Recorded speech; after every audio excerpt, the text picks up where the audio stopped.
안녕하세요. 흰수염고래 스포츠입니다. 찾아주셔서 정말 감사드립니다. 여러분, 질문을 좀 드리겠습니다.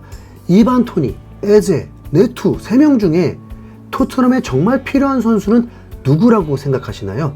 전제는 지금 보유한 선수 자원에서 주요 선수들을 이적시키지 않는다입니다.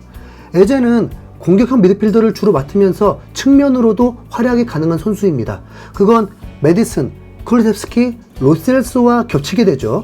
로셀소는 이적 가능성이 높다고 알려져 있지만 메디슨은 아예 붙박이 주전인 상황입니다. 사우스게이트 감독은 메디슨 대신에 에제를 뽑긴 했는데 에제와 메디슨 둘 중에 선택을 해야 하는 상황이 아니라면 메디슨이 있는데 에제를 또 뽑는 건 돈 낭비가 될 수 있습니다. 하지만 클루셉스키를 이적시킨다면 그땐 얘기가 다르죠. 클루셉스키는 이번 2번의 프리시즌 경기에서 모두 공격형 미드필더로 뛰었습니다. 과거 본인도 인터뷰를 통해서 공격형 미드필더를 더 선호한다고 밝혔습니다. 두 경기에서 모두 티키타카를 선보이면서 좋은 패스를 보여줬고 윙어를 맡을 때 질질 끌 때와 달리 공격형 미드필더를 할 때는 좀 더 간결한 패스와 움직임을 보여줬습니다. 컨디션의 문제일 뿐 메디슨, 클루셉스키, 에제는 비슷한 레벨이라고 봅니다. 만약 로셀소 대신에 에제를 뽑는다면 그건 얘기가 달라지죠. 로셀소는 몸값이 4년 전과 별로 달라진 게 없습니다. 약 2천만에서 2,500만 파운드의 가치인데 오히려 업그레이드로 4천만 파운드를 더 써서 에제를 데려온다면 토트넘이 정말 큰 도전을 하는구나 라고 느낄 수 있는 미드필더 멀티 포지션 라인업입니다. 하지만 토트넘을 그렇게 믿는 분들은 없잖아요. 다음으로 네투는 운에 맡겨야 하는 선수거든요. 클루셉스키를 공격형 미드필더로만 쓰겠다면 토트넘은 오른쪽 윙어가 꼭 필요한 상황입니다. 브레넌 존슨이 프리시즌에서 골을 넣기도 했고 몇 번의 좋은 크로스도 올렸지만 전반적으로 패스의 질이 행운이 찾아와야만 컨트롤이 되는 정도의 수준인 것이 경기를 보면서 더욱 명확했습니다.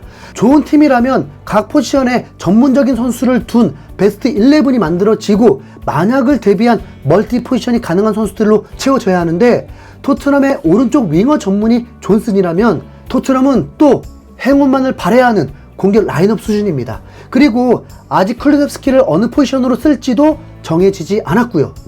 토트넘의 윙어는 현재 넘쳐납니다. 베르너, 솔로몬, 힐, 존슨, 클루셉스키 그리고 또 한 분, 그분은 이 선수들과 이름을 같이 넣기도 싫습니다. 진짜 이 중에 믿을만한 윙어는 손흥민 말고는 없습니다. 힐이나 솔로몬을 대체하고 네투를 데려온다? 그 역시도 토트넘이 지출을 많이 하면서 더 좋은 선수로 영입하겠다는 거니까 말리지 않겠습니다. 어차피 제 돈도 아니고 구단이 돈 많이 써서 레벨 높은 선수들을 채운다면 그만큼 팬들이 매우 기뻐하겠죠. 그런데 토트넘이 그럴 팀이냐고요. 자, 그럼 이반 토니는 어떤가요? 이반 토니는 최근 영국 매체 기사로 4천만 파운드까지 떨어졌다고 합니다. 물론 이적이 1년 남은 선수 치고는 비싼 편이지만 케인의 백업 스트라이커이기도 합니다. 사우스게이트가 케인을 의지하지 않고 토니와 와킨스를 적극적으로 활용했다면 우승 가능했을 거라는 평가도 있죠. 토니는 몸값이 4천만 파운드로 히샬리송과 비슷하다고 해도 이 선수는 한 시즌에 20골을 넣어본 선수고 한 선수는 최다 골이 11골인 선수입니다. 토트넘에 가장 필요한 선수가 이반 토니라는데 반대 의견이 있을까요? 손흥민은 이번 프리시즌에 모두 스트라이커로 나섰습니다. 솔직히 상대 선수들도 손흥민이 스트라이커일 때와 윙어일 때를 보면 스트라이커일 때 부담이 덜할 것입니다. 손흥민은 달리면서 드리블을 해야 장점이 부각이 됩니다. 스피드에 맞는 테크닉으로 상대 선수를 제낄 수도 있고 예리한 패스 아니면 어느 공간에서든 슈팅이 다 가능하니까 상대 선수는 부담스럽게 됩니다. 하지만 좁은 공간에서 손흥민은 좀 다릅니다. 우선 피지컬이 부딪혔을 때 해볼 만하다고 느껴지죠. 위압감이 사라지면서 상대 선수들이 수비하는데 편하게 됩니다. 정통 스트라이커는 우선 버틸 줄 알아야 하거든요. 거기다 박스 안에서 헤딩 경합에는 참여하지도 않습니다. 세트피스일 때 손흥민이 타겟인 적은 단 한 번도 없습니다. 손흥민도 스스로 몇 번을 자신은 정통 스트라이커가 아니라고 했고 히샬리송이 더 낫다고까지 했습니다. 만약 질문으로 케인, 히샬리송, 토니, 손흥민 4명의 선수 중에 포지션이 다른 선수는? 이라고 했을 때 아마 정답은 손흥민일 것입니다.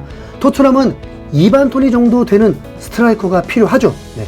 영국 매체 TPR 풋볼은 토크스포츠 전문위원이 토트넘이 세계 최고로 꼽히는 4천만 파운드짜리 공격수를 빨리 영입해야 한다고 촉구했다라고 전하면서 스카이 스포츠의 엠브로즈가 주장했다고 했습니다. 엠브로즈는 토트넘은 공격수가 꼭 필요하다. 확실히 영입할 수 있는 유일한 선수라고 할 수 있는 공격수는 이반 토니다. 아스날도 토니를 노리고 있겠지만 토트넘만큼 절실하진 않다.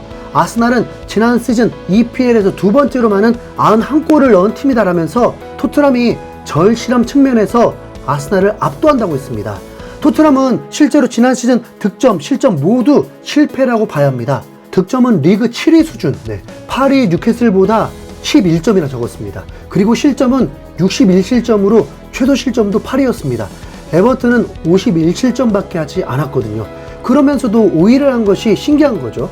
지난 시즌 토트넘의 실패를 실점이 많았기 때문이라고 할 수 있지만 사실 축구에서는 공격이 제대로 이루어지고 빅찬스들이 골로 연결되고 공격이 위협적이라면 실점 위기 상황을 덜 겪게 됩니다.